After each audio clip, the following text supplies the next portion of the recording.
Tamil Nadu CM seat పైన ఉత్కంఠం నెలకొంది. TVK chief విజయ్కి రాని మ్యాజిక్ ఫిగర్. ఇటు 100కు పైగా స్థానాలను టీవీకే కైవసం చేసుకునే ఛాన్స్ ఉన్నట్టు తెలుస్తుంది. మ్యాజిక్ ఫిగర్ 118 వస్తేనే విజయ్ సీఎం అయ్యే అవకాశాలు ఉన్నాయి. కాంగ్రెస్ అలాగే పీఎంకే పార్టీల నుంచి విజయ్ మద్దతు తీసుకునే ఛాన్స్ ఉంది. మద్దతుకు ప్రతిఫలంగా కాంగ్రెస్కి డిప్యూటీ సీఎం పదవి కోరే అవకాశం. ఇప్పటికే తాము కాంగ్రెస్ మద్దతు కోరుతామని ప్రకటించారు విజయ్ తండ్రి ఎస్ఏ చంద్రశేఖర్.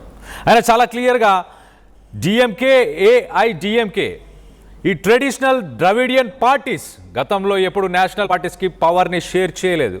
కానీ మేము, మరి ముఖ్యంగా నేను, విజయ్ పార్టీ పవర్ని షేర్ చేయడానికి సిద్ధంగా ఉంది. కాంగ్రెస్ తమిళనాడులో పట్టు కోల్పోయింది. ఒక గొప్ప పార్టీ ప్రస్తుతానికి ఆ పట్టు కోల్పోయింది. మేము పవర్ని ఇస్తాము, మళ్ళీ ఆ పూర్వ వైభవాన్ని తీసుకురావాలనుకుంటే ఈ ఛాన్స్ని వాడుకోవాలి, యూటిలైజ్ చేసుకోవాలి అంటూ విజయ్ తండ్రి ఎస్ఏ చంద్రశేఖర్ సెన్సేషనల్ కామెంట్స్ చేశారు.